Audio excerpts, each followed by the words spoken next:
Morning students, Shri भगवान दास तोती college के online classes में आपका स्वागत है। आज हम बात करेंगे बिरोई के बारे में। जैसा बीएससी पार्ट फर्स्ट का अपना ये जो एनिमल चल रहा है टीनोफोरा का सदस्य है ना। तो हमने प्रीवियस वीडियो में जो बिरोई का बनाया था अपनों ने, टीनोफोरा का एनिमल है, इसमें अपनों ने देखा था इसकी मॉर्फोलॉजी के बारे में अपनों ने स्टडी की थी कि इसकी आकार कैसा है, संरचना कैसी है इसकी, है ना। और दूसरा इसके जो हैबिटेट क्या है, एक्सटर्नल फीचर क्या है, किस तरह का देखने में दिखाई देता है, क्या इसका खाता क्या है, पीता क्या है, यानी कि आवाज स्वभाव की हमने बात की, जो मैं हैबिटेट बता रहा हूँ आपको। इस तरीके से हमने इसकी मॉर्फोलॉजी को अलग अलग फीचर्स से क्या किया था, स्टडी किया था, एक जनरल कैरेक्टर्स की बात की थी। ठीक है, उसी कंटेक्स्ट में अब हमारा जो वीडियो है आज का, इसमें अपन बात करेंगे कि ये टीनोफोरा का सदस्य, हम जानते हैं टीनोफोरा के बहुत ही कम जंतु पाए जाते हैं और ये निडेरिया से, यानी कि जो सिलेंड्रेटा के सदस्य हैं उनसे क्या करता है, समानता प्रदर्शित करता है ना। काफी कैरेक्टर इसके उससे मिलते जुलते हैं, लेकिन कुछ कॉम्प्लेट्स बताई थी मैंने और कुछ ही कैरेक्टर ऐसे हैं जिसकी वजह से ये उनसे थोड़ा सा डिफरेंट है। तो हम यही स्टडी करेंगे कि ये किस तरीके से, इसकी फिजियोलॉजिकल एक्टिविटीज क्या क्या हैं, किस तरीके से ये डाइजेशन करता है ना, डाइजेशन कैसे होता है इसमें, डाइजेस्टिव सिस्टम इसके कैसा होता है, पाचन तंत्र कैसा होता है, किस प्रकार से भोजन का डाइजेशन होता है। दूसरी बात, नर्वस सिस्टम कैसा होता है इसका, विकसित होता है या नहीं होता, है ना। ये सब अपन आज के वीडियो के अंदर अपन डिस्कस करेंगे। तो नर्वस सिस्टम के बारे में बताएंगे कैसा है इसमें, फिजियोलॉजिकल एक्टिविटीज जो जो आ जाएगी उस सभी की अपन बात करेंगे। पाचन की बात करेंगे, श्वसन की बात करेंगे, उत्सर्जन की बात करेंगे, है ना, और साथ में रिप्रोडक्शन की बात करेंगे। तो कंप्लीट फिजियोलॉजिकल स्टडी अपन इस एनिमल की करेंगे कि किस किस तरीके से ये जो है जंतु अपना जो है जीवन को या अपनी फिजियोलॉजिकल एक्टिविटीज को पूरी करता है शरीर की, जिसकी वजह से ये जीवित रह पाता है। तो चलिए स्टार्ट करते हैं अपन। बिरोई के बारे में मैंने आपको जनरल कैरेक्टर्स तो बता ही दिए थे कि टीनोफोरा का सदस्य है, और टीनोफोरा के सदस्य में हम जानते हैं कि टीनोफोरा के जो मेंबर्स होते हैं उनके अंदर कॉम्प्लेट का पाया जाना एक विशेष कैरेक्टर है। तो यहाँ अपन चलिए स्टडी करते हैं इसकी। तो जैसा मैंने कहा कि फिजियोलॉजिकल स्टडी के अंतर्गत अपन बात करेंगे, जिसमें अपन इसकी सबसे पहले किसकी बात करते हैं, डाइजेस्टिव सिस्टम की बात करते हैं। देखिए डाइजेस्टिव सिस्टम इसका कैसे काम करता है, मतलब डाइजेशन कैसे होता है। अपन पहला पॉइंट लेते हैं इसका, डाइजेशन। इस एनिमल के अंदर डाइजेशन या पाचन कैसे होता है। देखिए पाचन के लिए हम कहते हैं कि इसमें जो डाइजेशन है, अपन इसमें कैनाल्स होती है। जैसा देखिए अपन ने इस तरह का एक डायग्राम बनाया था, उसमें मैंने आपको बताया था इस तरह का ये एनिमल है।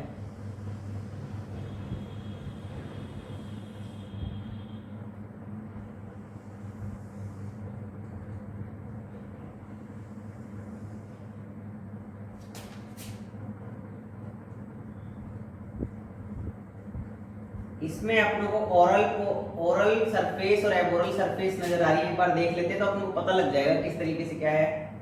तो ये इसका क्या था, माउथ है ना, और इसमें हम देख पा रहे थे कि इस प्रकार से यहाँ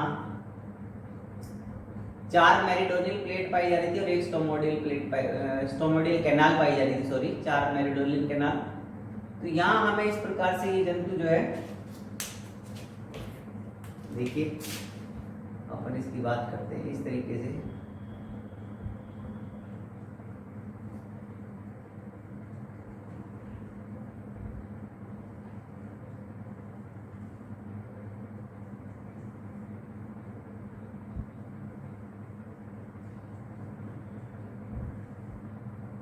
इसमें जो स्टोमोडियल कैनाल है,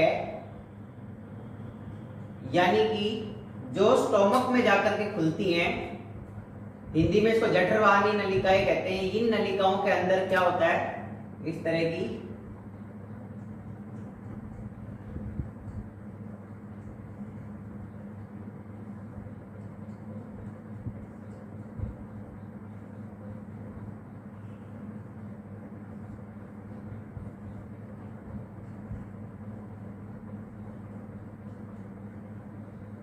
ऐसे हम बात करेंगे। देखिए पॉम्पलेट्स भी इसमें दिखाई दे रही है। एक बार इसका एक जनरल अपन देख लेते हैं जल्दी से। यहां इस प्रकार से अपनों को स्टोमक होता है इस तरीके से, और यहाँ आप लोगों को इस प्रकार से इसमें क्या दिखाई देता है, स्टेटोसिस सेंसरी ऑर्गन कहते हैं इसको। ये कौन सी सरफेस थी इसकी? एबोरल सरफेस थी। ये वाली सरफेस कौन सी है? ओरल सरफेस है।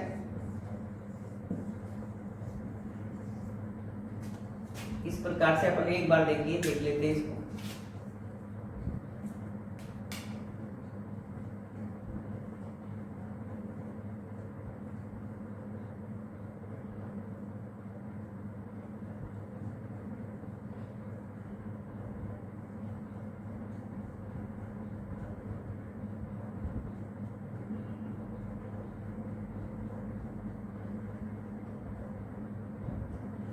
यहां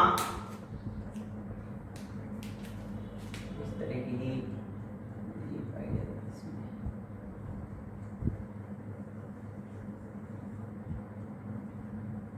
एक बार अपन इसका आउटलाइन थोड़ा सा देख लेते हैं, उसके बाद हमें समझ में आ जाएगा पूरा किस तरीके से ये क्या।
देखिए ये वाला अपना हिस्सा कौन सा है? स्टोमक है।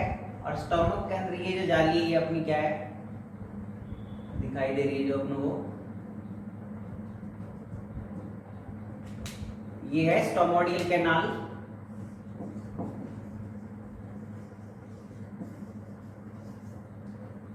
और अपनों को ये साइड में जो दिखाई दे रही है ये कौन सी है? Meridional canal.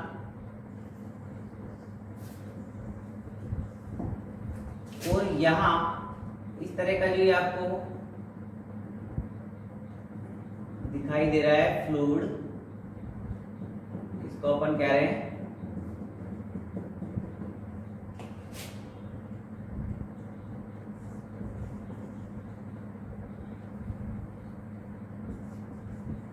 फ्लूइड। ठीक है, तो यहां हमने देखा कि ऊपर देखिए ये जो आपको दिखाई दे रहा है स्टोमक, स्टोमक के अंदर कौन सी कैनाल आगे खुल रही है? स्टोमोडियल कैनाल। और ये कौन सी सरफेस है इसकी? एबोरल सरफेस है। तो हम डाइजेशन पढ़ रहे हैं, तो डाइजेशन से पहले हमें देखना होगा कि इसमें जो डेवलप्ड डाइजेस्टिव सिस्टम नहीं पाया जाता हमारी तरह, जो किस तरीके से होता है वो किस किस रूप में मिलता है। देखिए डाइजेस्टिव सिस्टम कैसा होता है? माउथ होता है, फेरिंग्स होती है, और स्टोमोडियल कैनाल, इसी को अपन स्टोमक मान लेते हैं, स्टोमक है ना, और एनस जो भी इसका एनल रीजन है, एबोरल अपर्चर जहां से ये फूड को अनडाइजेस्टेड मेटेरियल को निकालता है। तो अपन ये देख रहे हैं कि इसमें डाइजेशन कैसे होगा। इसमें जो आप ये देख रहे हैं बीच में स्टोमोडियल कैनाल जो स्टोमक में जा रही है, इस स्टोमोडियल कैनाल के अंदर क्या होता है? डाइजेशन पाया जाता है या डाइजेशन होता है, डाइजेशन का प्रोसेस।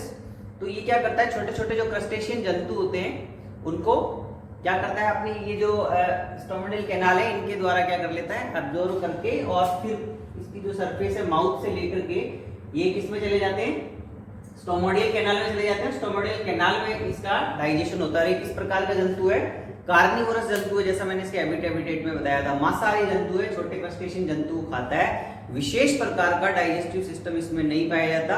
इसमें डाइजेशन किसके अंदर होता है, इसमें स्टोमोडियल कैनाल के अंदर डाइजेशन होता है। एक प्रकार की नलिका है और फिर ये स्टोमक के अंदर जाकर के खुलती है। तो कहने का मतलब है यहाँ से ये अपने जो जीव होते हैं वो इसके अंदर जिसको खाता है ये, वो सब इसके स्टोमोडियल कैनाल में से होकर के गुजरते हैं, फिर डाइजेशन का प्रोसेस होता है। और डाइजेशन कैसे होगा, इसमें एक्स्ट्रा सेलुलर और इंट्रासेलुलर दोनों प्रकार का डाइजेशन पाया जाता है।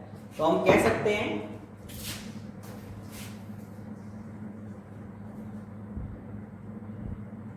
Extra cellular and intracellular digestion present and completed into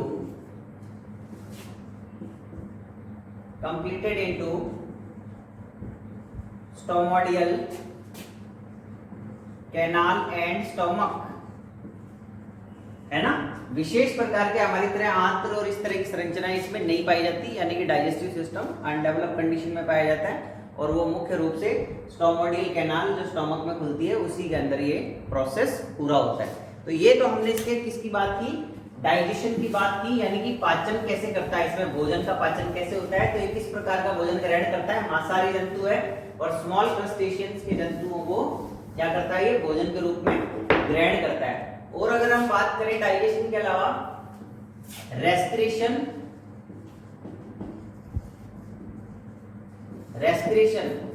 जो शोषण होता है, ये शोषण के लिए भी हम कह सकते हैं कि शोषण के लिए भी कोई विशेष प्रकार के अंग इसके शरीर में नहीं पाए जाते, क्योंकि हम बात कर रहे हैं इन्वर्टिब्रेट का जंतु, जानते हैं कि सिलेंट्रेटा के बिल्कुल नजदीकी मेंबर, मतलब नजदीकी संघ है बिल्कुल। तो सिलेंट्रेटा के जंतु भी ज्यादा डेवलप नहीं होते, अपन जानते हैं प्रोटोजोआ के बाद देन पोरिफेरा के बाद सिलेंट्रेटा, यानी कि जीव जगत के अंदर काफी निचले पायदान पे ये संघ आता है। इसलिए इसमें जो सारे फिजियोलॉजिकल जो ऑर्गन जिनकी अपन बात कर रहे हैं, ये सिस्टम पूरी तरह से डेवलप नहीं हो पाते। इसलिए शोषण कहाँ से करता है, कोई विशेष अंग नहीं पाया जाता। शरीर की जो सामान्य सतह है, बाहर की जो बॉडी सरफेस है, उस सरफेस से क्या करता है, रेस्पिरेशन करता है। तो ये क्या करता है, ऑक्सीजन को ग्रहण करता है और CO2 को त्यागता है। तो ये काम भी इसके अंदर किस तरीके से होता है, एक्सटीरियर सरफेस से होता है। तो रेस्पिरेशन हम कह सकते हैं, respiration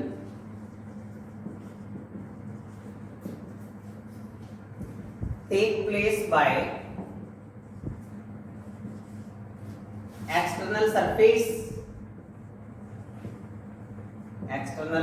surface of the body। और हम कह सकते हैं कि oxygen intake from water, oxygen जो है जल के अंदर पाया जाता है, जल से ये ऑक्सीजन को ग्रहण करता है। तो इस तरीके से स्टोमोडियल कैनाल के द्वारा, और बाद में क्या होता है कि इसमें CO2 को रिलीज कर दिया जाता है, ठीक है ना। तो इस तरीके से हम कहते हैं कि जो शरीर की जो एक्सटर्नल सरफेस है, उस बाह्य सतह से ही क्या करता है, शोषण का कार्य करता है। शोषण के लिए हमारी तरह लंग्स, गिल्स या विशेष प्रकार की, जैसा जो हायर एनिमल्स होते हैं उनकी तरह विशेष प्रकार के शोषण के लिए अंग नहीं पाए जाते। हम कह सकते हैं कि श्वसन तंत्र डेवलप नहीं होता। इसलिए शरीर की बाहरी सतह से ये क्या करते हैं, डिफ्यूजन मेथड से क्या करते हैं, श्वसन की क्रिया पूरी करते हैं। तो श्वसन की क्रिया में ऑक्सीजन को लेना और CO2 को रिलीज करना। तो हमने पढ़ा कि पाचन के लिए कोई विशेष अंग नहीं है, स्टोमोडियल कैनाल और इन्हीं के द्वारा, स्टमक के द्वारा डाइजेशन किया जाता है। और ऐसे ही हमने श्वसन पढ़ा कि श्वसन के लिए भी कोई इसके शरीर में विशेष अंग नहीं है। हम जानते हैं इसकी बॉडी कैसी है, डिप्लोब्लास्टिक है, द्विस्तरीय शरीर है, केवल 2 जर्म लेयर से बना हुआ है, एक्टोडर्म से और एंडोडर्म से, ठीक है ना। और इसमें आप देख रहे हैं कि ये जो इस तरह की दिखाई दे रही है, क्या है, कॉम्प्लेट्स, ये विशेषता है इसकी, कॉम्प्लेट्स, कंकाल की बनी हुई जो संरचनाएं दिखाई दे रही है, कंगीनुमा, कंघी के जैसे दांते होते हैं, इस तरह की देखिए यहाँ पे जो दिखाई दे रही है सारी कॉम्प्लेट्स हैं, है ना। तो ये इस तरीके से ये जंतु दिखाई देता है। तो इसमें ये चार जो आप देख रहे हो मेरिडोनियल कैनाल्स हैं और एक स्टोमोडियल कैनाल है, ये इसके विशेष कैरेक्टर है, और बाकी बॉडी कैसी है इसकी, डिप्लोब्लास्टिक है। चलिए अब उत्सर्जन की बात करते हैं, एक्सक्रीशन। उत्सर्जन कैसे होता है? उत्सर्जन भी किसके द्वारा होता है? उत्सर्जन भी इसकी आउटर सरफेस के द्वारा होता है। उत्सर्जन तंत्र वेल डेवलप नहीं होता है ना, जैसे श्वसन तंत्र वेल डेवलप नहीं होता है, ऐसे ही इसमें उत्सर्जन तंत्र भी, यानी कि एक्सक्रीशन करने के लिए कोई विशेष ऑर्गन्स बॉडी के अंदर नहीं पाए जाते। तो हम कह सकते हैं कि excretion takes place bye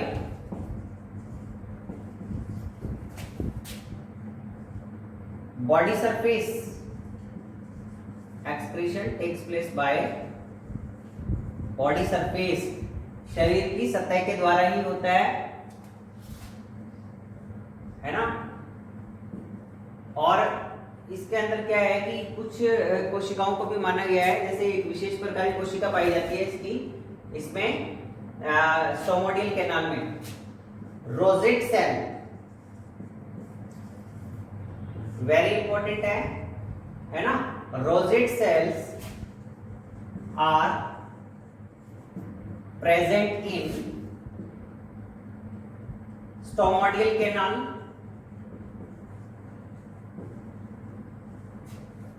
responsible for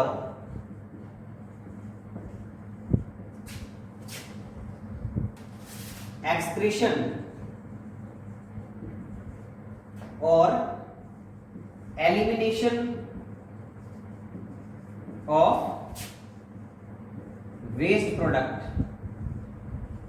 कुछ प्रकार के जो वेस्ट प्रोडक्ट होते हैं उनको निकालने के लिए हमारे जो इसके जो बिरोई है, इसकी स्टोमोडियल कैनाल के अंदर एक कोशिका पाई जाती है जिसे रोजेट सेल कहते हैं। तो उसके द्वारा क्या होता है, वेस्ट प्रोडक्ट को बाहर निकाला जाता है। तो हम कह सकते हैं कि स्पेशली तो इसमें कोई एक्सक्रीटरी सिस्टम वेल डेवलप्ड नहीं होता, लेकिन इसके कुछ कैनाल्स के अंदर क्या है, ये भी देखी गई है रोजेट सेल, और ये कुछ विशेष प्रकार के वेस्ट प्रोडक्ट्स को निकालने के अंदर इस क्या करती है, सहायता करती है। तो हम मुख्य रूप से तो यही कहेंगे कि एक्सक्रीशन का जो प्रोसेस है, उत्सर्जन के लिए कोई विशेष अंग नहीं होता और वो बॉडी सरफेस से होता है। तो हम कह सकते हैं कि श्वसन की क्रिया भी बॉडी सरफेस से हो रही है और उत्सर्जन भी क्या हो रहा है, बॉडी सरफेस से हो रहा है। हमारी तरह हमारे शरीर में जैसे किडनी पाई जाती है ना, अलग अलग जंतुओं में अलग अलग प्रकार के एक्सक्रीटरी ऑर्गन पाए जाते हैं, लेकिन बिरोई इतना वेल डेवलप जंतु नहीं है, टीनोफोरा का सदस्य है ना। सिलेंटेटा के जंतुओं से क्या करता है, समानता प्रदर्शित करता है काफी चीजों के अंदर। तो इसलिए इसमें उत्सर्जन तंत्र वेल डेवलप नहीं होता और ये शरीर की वायु सतह के द्वारा ही उत्सर्जन करता है। चलिए उत्सर्जन के बाद अपन बात करते हैं नर्वस सिस्टम।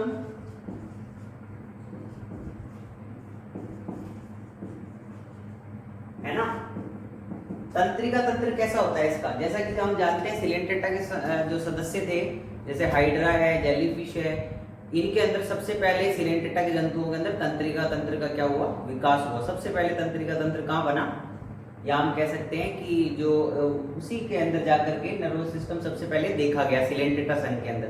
तो ये सिलेंटेटा का बिल्कुल क्या है, करीबी है, ये वाला संघ एकदम नजदीकी है, जो मैं बार बार आपको बता रहा हूँ कि ये सिलेंटेटा से निकले हुए हैं, जो टीनोफोरा संघ बनाया गया है, छोटा सा, बहुत ही कम जंतु इसके पाए जाते हैं। तो इसका नर्वस सिस्टम भी कुछ कुछ सिलेंटेटा के समान ही होता है। तो हम कह सकते हैं कि वेल डेवलप नहीं होता बिल्कुल भी, है ना। तो जैसे उसका नर्व नेट के रूप में पाया जा रहा था, तो इसका भी तंत्रिका तंत्र बेहद क्या होता है, वीक होता है। तो इसको भी हम कह सकते हैं undeveloped nervous system.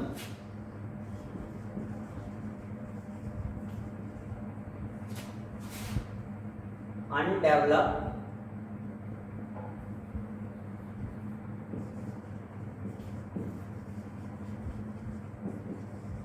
nervous system found in the form of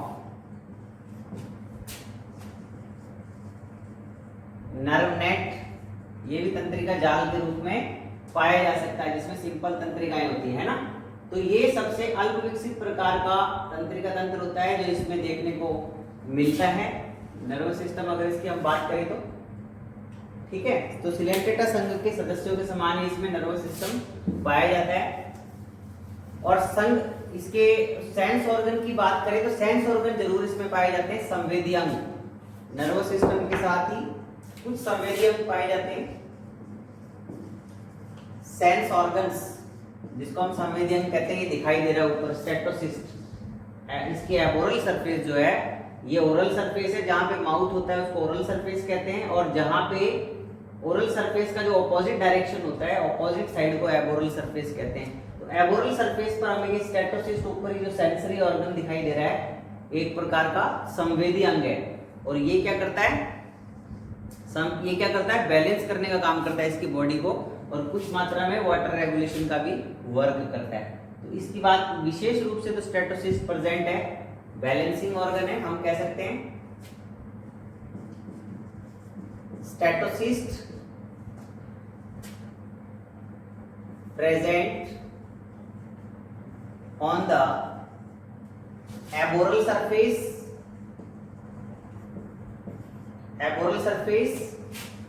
and responsible for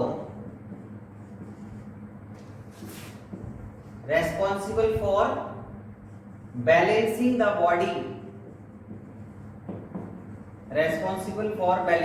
body, और कुछ मात्रा के अंदर अपन अभी बताया मैंने, ये बैलेंस करने के साथ साथ व्हाट एंड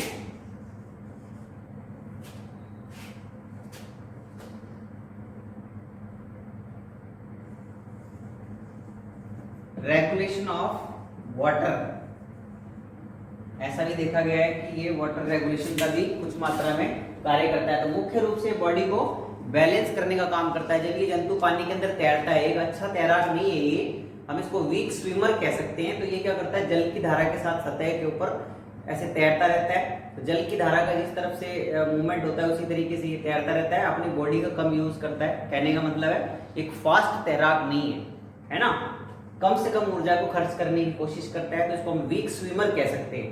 तो ये जंतु जो है लॉन्गिट्यूडनल इस तरीके से होकर के पानी के अंदर तैरता है। वैसे इसको फ्री स्विमिंग माना गया है, मुक्त रूप से तैरने वाला जंतु, जो मैंने आपको हैबिटेट में बताया था। तो ये एनिमल जो है इस तरीके से लॉन्गिट्यूडनल शेप में तैरता है, जिसमें उस समय तैरते समय इसकी जो बॉडी को बैलेंस करने का काम है वो स्टेटोसिस्ट करता है, और एक प्रकार का क्या है, ये संवेदी अंग है, और इसकी एबोरल सरफेस पर पाया जाता है। तो अपन इसको पढ़ रहे हैं, और इसके साथ ही स्टेटोलिथ भी होता है। इसके जस्ट नीचे इधर एक स्टेटोलिथ, एक संरचना होती है, देखिए वो भी एक प्रकार का कैल्शियम की बनी एक संरचना है गोल, वो तो स्टेटोसिस्ट था, और एक होता है statolith. Statolith are also present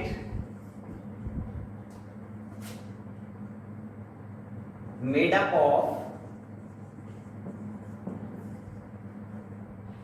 calcium.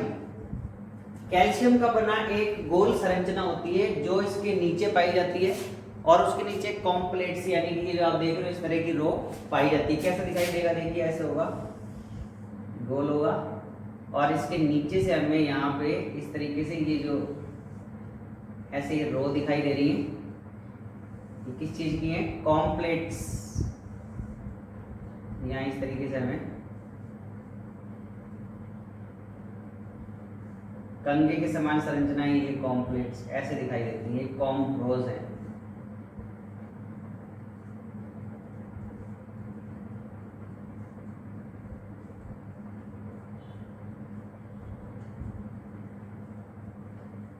ठीक है, तो ये इस तरीके से स्टेटोलिथ होती है, और ये सीलिया के बने गुच्छों के नीचे इस तरीके से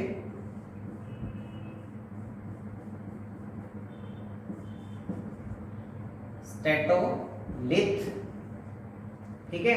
और ये क्या है, कॉम्ब रो,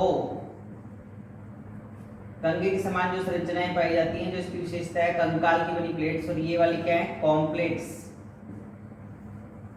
ठीक है, कॉम्प्लेट आपको बताया ऐसे कंगे के समान ऐसे होती है, दांते के समान जो इसकी विशेषता है, 8 इसमें पाए जाते हैं दांते। तो ये कॉम्ब रोज इस स्टेटोलिथ के नीचे ही पाई जाती है,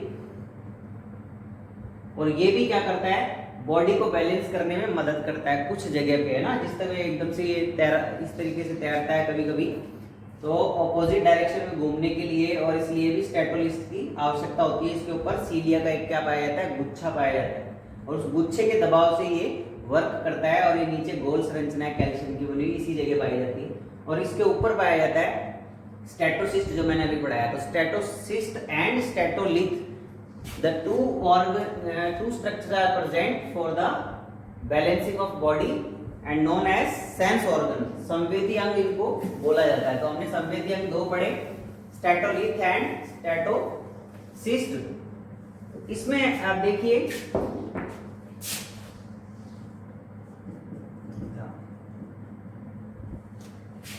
सीलियरी टफ्ट। अब इसी तरीके से अब अपन इसकी बात करेंगे रिप्रोडक्शन की, कि जनन कैसे करता है। हमने श्वसन के बारे में पढ़ा, उत्सर्जन के बारे में पढ़ा, पाचन कैसे करता है उसके बारे में पढ़ा, तंत्रिका तंत्र कैसा है उसके बारे में पढ़ा। फिर हमने देखा इसका जो सेंस ऑर्गन है, संवेदी अंग कौन कौन से इसमें पाए जा रहे हैं। और अब अपन बात करते हैं प्रजनन की, कि जनन कैसे करता है, रिप्रोडक्शन।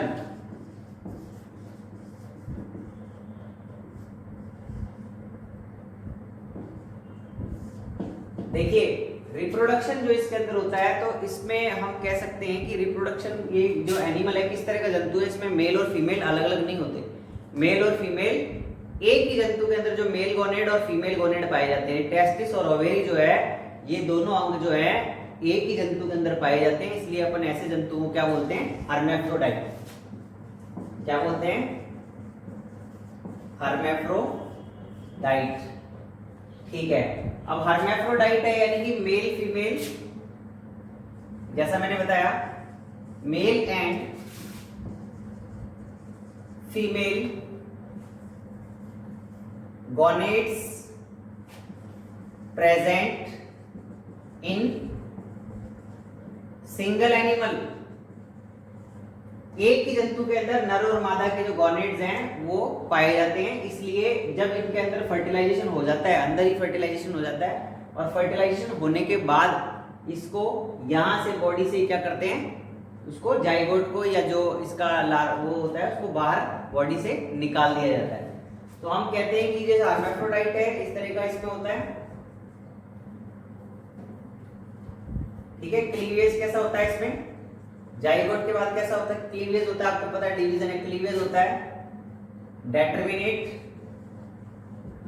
डेटर्मिनेट क्लीवेज का मतलब होता है जिसमें कोशिकाओं का जो भविष्य होता है वो पहले से क्या होता है, निश्चित होता है। अगर हम उसमें से कोई किसी कोशिका को ऊपर निकाल देंगे तो वो अंग उसके अंदर फ्यूचर में नहीं बनेगा। वो डेटर्मिनेट क्लीवेज होता है, और वो किन जंतुओं की पहचान होती है, जो लोअर जंतु होते हैं, निम्न जंतु जो होते हैं उन्हीं को, निम्न संघों वाले जो जंतु होते हैं उन्हीं के अंदर ही डेटर्मिनेट क्लीवेज पाया जाता है। इसके अलावा गैस्ट्रुलेशन बाय